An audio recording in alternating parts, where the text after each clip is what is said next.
नमस्कार विद्यार्थियों में आज हम बात कर रहे हैं संथाल जनजाति की। मानव भूगोल के अंतर्गत हमने विश्व की प्रमुख जनजातियों के बारे में अध्ययन कर लिया है। भारत की दो प्रमुख जनजातियों नागा और भील जनजाति के बारे में हम पढ़ चुके हैं। अब हम बात करते हैं संथाल जनजाति की। ये मध्य भारत की एक प्रमुख जनजाति है। अगर हम भारतीय जनजातियों की जनसंख्या की बात करें तो सबसे अधिक जनसंख्या संथाल जनजाति की ही है। भारत की जनजातियों में संथाल अपने परंपरावादी सामाजिक संगठन, हिंदू रिवाज के अनुसार मृतक एवं शादी संस्कार और अनेक प्रकार के आर्थिक कार्यों के कारण अपनी पहचान बनाए हुए हैं। ये कृषि, पशुपालन, वन वस्तु, आखेट और नौकरी आदि अनेक आर्थिक कार्य करते हैं। श्रमिक के रूप में इनका मौसमी स्थानांतरण दूर दराज के मैदानी भागों में होता है, जहां ये कृषि और अन्य निर्माण कार्यों में काम करते हैं और पुनः अपने क्षेत्र में लौट आते हैं। इससे प्रकट होता है कि इन्हें अपनी मिट्टी से बहुत लगाव है। संथाल 12 गोत्रों में बंटे हुए हैं, यथा हरडाक, भरमू, हेम्ब्राई, भारंडी, सरेन, टुडू, बेसर, बास्के, बेडिंग, चारे तथा पेरिया। प्रत्येक गोत्र की अपनी परंपरा होती है और बहुधा एक गोत्र के लोग एक गांव में रहते हैं। अनुमानतः संथालों की संख्या 30 लाख से अधिक है, जिनमें अधिकांश झारखंड के संथाल परगना में निवास करते हैं। अपने रंग रूप, भाषा और परंपरा से ये मलाया, जावा और हिंद एशिया के आदिवासियों में मिलते जुलते हैं। कहा जाता है कि संथाल यहाँ के आदिवासी हैं। इनका काला रंग, औसत कद, सामान्य नाक नक्श द्रविड़ प्रजाति के निकट है, जिसे कोल के नाम से जाना जाता है। ये शरीर से चुस्त और मन से भोले भाले, सच्चे और सहिष्णु होते हैं। यही कारण है कि मैदानी भागों में आसानी से खप जाते हैं। अपनी रोजी रोटी के लिए संथाल अधिक संख्या में बिहार, बंगाल, उत्तर प्रदेश और मध्य प्रदेश में स्थानांतरण करते हैं। इनका पूरा परिवार एक साथ प्रवास करता है। अब हम इनकी प्रमुख विशेषताओं के रूप में सबसे पहले निवास क्षेत्र की बात कर लेते हैं कि भारत में किन राज्यों में निवास करते हैं। संथाल जनजाति के लोग बंगाल की वीरभूमि, उड़ीसा के कटक और झारखंड के पलामू, हजारीबाग, रांची और संथाल परगना आदि जनपदों में पाए जाते हैं। इनके निवास का प्रमुख क्षेत्र झारखंड का संथाल परगना है। इन्हीं के नाम पर इस जनपद का नामकरण हुआ है। संथाल परगना रांची पठार का पूर्वी भाग है, जिसकी औसत ऊंचाई 200 से 250 मीटर के मध्य है। यह पठारी भाग उत्तर एवं दक्षिण में राजमहल की पहाड़ियों से घिरा है। यह पठार लावा निक्षेपण के कारण लगभग समतल है, लेकिन बीच बीच में पहाड़ियों और नदी घाटियों के कारण एकबद्ध नहीं है। ब्राह्मणी, गुआनी, अजय एवं मौर प्रमुख नदियां हैं, जिनकी तलहटी जलोढ़ मृदा के कारण काफ़ी उपजाऊ है। पठार एवं पहाड़ी ढाल वनों से आच्छादित है, क्योंकि वहाँ पर्याप्त वर्षा होती है, जिसका औसत 150 सेंटीमीटर से अधिक है। ऐसे भौगोलिक परिवेश में संथाल उपयुक्त भूमि पर कृषि करते हैं। जहाँ कृषि भूमि नहीं है, वहाँ वन वस्तु संग्रह, आखेट और पशुपालन से अपना जीवन यापन करते हैं। तो इस तरह से विद्यार्थियों, आपने जाना कि संथाल का जो निवास क्षेत्र है वो प्रमुख रूप से जो झारखंड और उससे लगते हुए क्षेत्र हैं वहाँ का है। राजमहल की पहाड़ियों और उसके आसपास के क्षेत्र में ये लोग निवास करते हैं। अब हम संथाल जनजाति के जीवन पद्धति और अर्थतंत्र की बात कर लेते हैं। संथाल मुख्यतः आजीविका प्रधान कृषि से जीवन यापन करते हैं। इनकी कृषि पूर्णतः वर्षा पर आधारित होती है। ये प्रधानतः धान, मक्का और साग सब्जी की कृषि करते हैं। वर्षा की अनिश्चितता एवं सर्वत्र उपजाऊ भूमि के अभाव के कारण ये वर्ष भर के लिए अन्न नहीं उगा पाते हैं।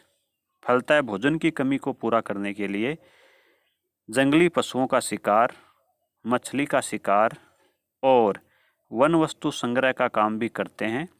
ये पशुपालन भी करते हैं, जिसमें गाय और बकरी प्रमुख है। जब इससे भी काम नहीं चलता है तो बंगाल, बिहार और उत्तर प्रदेश के मैदानी भागों में मजदूरी की तलाश में पूरे परिवार के साथ झुंड में निकल पड़ते हैं।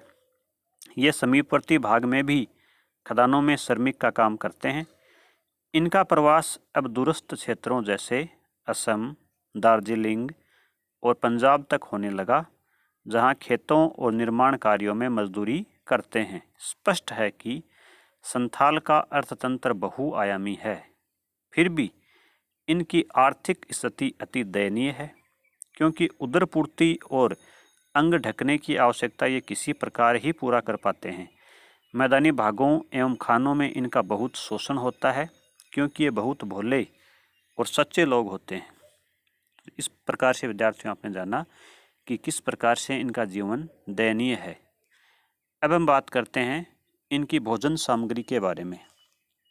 चावल, मक्का, साग सब्जी, मांस और मछली संथालों का प्रमुख भोजन है।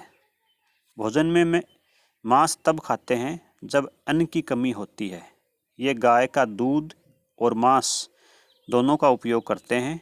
मुर्गी और बकरी भी पालते हैं और विशेष अवसरों पर इनके मांस खाते हैं। मैदानी क्षेत्रों में लंबी अवधि तक रहने वाले संथाल सब कुछ खाने लगे हैं। ये शराब और तंबाकू के शौकीन होते हैं। मैदानी भागों में श्रमिकों का शोषण इनकी इन आदतों के कारण खूब हो रहा है, क्योंकि इनके श्रम का उपयोग करने वाले लोग इन्हें शराब पिलाकर काम अधिक लेते हैं और मजदूरी कम देते हैं। इस तरह से विद्यार्थियों आपने जाना कि ये शराब के चक्कर में अपनी मजदूरी तक छोड़ देते हैं और शराब से ही मजदूरी कर लेते हैं। इस कारण ये लोग अत्यधिक गरीब हैं। अब हम बात करते हैं कि इस जनजाति के लोग वस्त्र और आभूषणों के रूप में क्या पहनते हैं। संथाल पुरुष घुटनों के ऊपर धोती पहनते हैं और शेष भाग नंगा ही रहता है। विशेष अवसरों पर कुर्ता पहनते हैं और पगड़ी बांधते हैं। स्त्रियां साड़ी पहनती हैं और उसी को वक्ष स्थल पर लपेट लेती हैं। अब ये ब्लाउज़ का उपयोग भी करने लगी हैं। ये पत्थर, मोती, मूंगा एवं साधारण धातुओं के गहने भी पहनती हैं।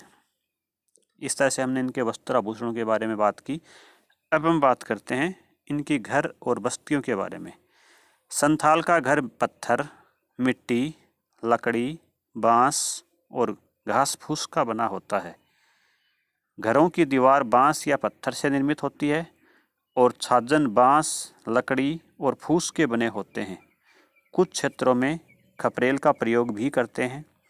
घर का पूजा स्थल भीतर कहलाता है, जहां स्त्रियों का प्रवेश वर्जित होता है। एक गांव जिसमें 100 से 200 घर होते हैं, एक ही वर्ग के लोग रहते हैं। इनकी बस्ती स्थायी होती है। जल स्रोत, कृषि भूमि और सुरक्षा बस्ती स्थल के चुनाव के लिए प्रमुख तत्व हैं। अब हम बात कर लेते हैं इनके उपकरण और अस्त्र शस्त्रों के बारे में। संथाल कृषि के लिए लकड़ी के हल का प्रयोग करते हैं। हल के फल में लोहा लगा लेते हैं। हल बैलों से खिंचवाते हैं। कुदाल, कुल्हाड़ी और खुरपी अन्य प्रमुख उपकरण हैं। घरों में एल्यूमिनियम आदि धातुओं के बर्तन का प्रयोग करते हैं। शिकार के लिए धनुष, तीर, भाला और कुल्हाड़ी का प्रयोग ये करते हैं। तो इस तरह से इनके उपकरणों की बात हमने की। अब हम बात करते हैं इनके सामाजिक संगठन के बारे में। तो जिस तरह से अन्य जनजातियों के सामाजिक संगठनों के बारे में कुछ हमने विशेषताएं पढ़ी थी, इसी तरह से इनका सामाजिक संगठन भी कुछ विशेषताएं लिए हुए है। संथाल अपनी विशिष्ट सामाजिक व्यवस्था और परंपरा के द्वारा अपनी पहचान बनाए हुए हैं। इनकी अधिकांश परंपराएं जहां एक और हिंदू व्यवस्था के अनुसार है, तो दूसरी ओर वन्य जीवन भी स्वच्छंदता भी इनमें कम नहीं है। सैगोत्री गांव के निवासी पूर्णतः प्रजातांत्रिक ढंग से सामाजिक कार्य करते हैं, जैसे मिलकर शिकार करना, गृह निर्माण करना और दूसरे की मदद के लिए हमेशा तत्पर रहना।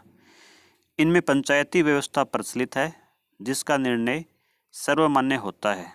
चूँकि इनमें सैगोत्रीय शादी नहीं होती है, इसलिए शादी के लिए दूसरे गांव में जाना पड़ता है। इनमें यौन संबंध पर कोई कठोर प्रतिबंध नहीं होता है, लेकिन जिस लड़की से यौन संबंध हो जाता है उससे शादी करना अनिवार्य होता है।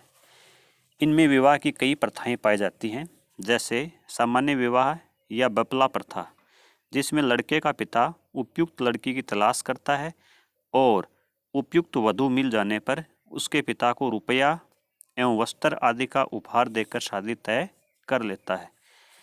घरदी जवाई प्रथा में लड़का लड़की के पिता के घर में रहकर अपने श्रम शक्ति का परिचय देता है और लड़की के पिता की स्वीकृति के बाद उपहार आदि लेकर शादी कर लेता है और अलग घर बनाकर रहने लगता है। इतूत प्रथा, इस प्रथा के अंतर्गत कोई लड़का अपने पसंद की लड़की के माथे में बलपूर्वक सिंदूर लगा देता है और दुगुना कन्या मूल्य देकर शादी कर लेता है। एक अन्य प्रथा नीर बेलोक, इस प्रथा के अंतर्गत कोई लड़की अपने मनपसंद लड़के के घर चावल से बनी शराब लेकर बैठ जाती है और किसी भी कीमत पर बाहर जाने के लिए तैयार नहीं होती है, तब वधू के रूप में स्वीकार कर ली जाती है। जब सैगोत्री लड़की किसी लड़के से गर्भवती हो जाती है तो उनकी शादी अन्य गोत्र में 2 बैल, 2 गाय तथा अन्य उपहार देकर कर दी जाती है। इसे किरिन जमाई प्रथा पद्धति कहते हैं। किसी विधवा अथवा विधुर के पुनः विवाह को संगा कहते हैं। इसमें विधवा अपनी सहेलियों के साथ पुरुष के घर जाती है और वहीं सिंदूर लगाकर शादी हो जाती है। इस प्रकार से हमने बात करी इनकी शादियों के बारे में।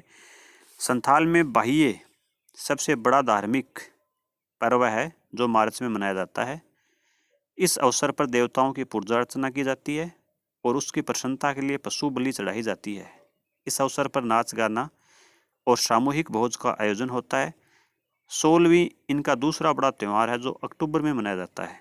इस अवसर पर मांस, शराब और नाच गाना रात भर चलता रहता है।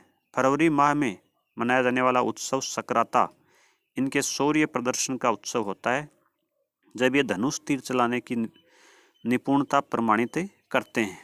ये किसी विशेष धर्म के अनुयायी नहीं हैं, बल्कि प्रकृति पूजक हैं। अपने प्रमुख देवता मारनबरू की प्रस्तर प्रतिमा बनाते हैं। गांव के मांझी थान में वृक्ष के नीचे इनकी प्रतिष्ठा की जाती है। इनकी मान्यता है कि इनके देवता गांव की रक्षा करेंगे। इनमें गौ पूजा की प्रथा भी प्रचलित है। गाय को माँ कहते हैं। सोयाराम त्यौहार गौर पूजा का त्यौहार होता है जो शुभ लगन में संपादित होता है और शाम को नाच गाना और सामूहिक भोज होता है। संथाल संयुक्त परिवार को पसंद करते हैं। घर में मुखिया के आदेशानुसार सारे काम किए जाते हैं। परिवार बंट जाने पर भी आर्थिक कार्य सामूहिक बने रहते हैं। इनमें जीवन मरण का अवसर भी विशेष रूप से संपन्न होता है। बच्चे का जन्म और मुंडन उत्सव के साथ मनाया जाता है। ये मुर्दे को जलाते हैं और उसके अस्थि को नदी में प्रवाहित करते हैं। मर्त आत्मा की शांति के लिए विभिन्न कर्मकांड करते हैं। संथालों और गोंडों के रीति रिवाज में काफ़ी मेल पाया जाता है, जिससे प्रकट होता है कि इन दोनों में आदिम जीवन की परंपराओं की प्रधानता है। संथाल चूंकि कोल समूह के आदिवासी हैं, अतः इनमें मुंडा, कारवां सवरा, उरांव, महिला और दहित उपजातियों के अनेक गुण पाए जाते हैं। वास्तव में कोल और भील जाति समूह की लंबी परंपरा है। इसका उल्लेख रामायण में भी मिलता है। तो इस तरह से विद्यार्थियों आज हमने बात करी संथाल जनजाति के बारे में, जो भारत की एक प्रमुख जनजाति है। आज के लिए आप एक अपने नोटबुक में प्रश्न तैयार करिए कि संथाल जनजाति की प्रमुख विशेषताओं का वर्णन कीजिए। जो अभी मैंने बताया है उन प्रमुख बातों को आप अपनी कॉपी में नोट डाउन करिए और व्हाट्सएप ग्रुप जो हमारे कॉलेज का चलाया जा रहा है उस पर आप नियमित रूप से भेजते रहें। जो भी आपकी समस्याएं हैं, जो भी आपको कोई प्रश्न विशेष पूछना रहता है, आप उसी ग्रुप के द्वारा प्रश्न पूछ भी सकते हैं। उम्मीद करता हूँ हमारे द्वारा जो यूट्यूब पर आपको पढ़ाया जा रहा है वो आपको पसंद आ रहा होगा। जल्द ही जब कॉलेज खुलेंगे तब आपकी नोटबुक चेक भी कर दी जाएगी। धन्यवाद।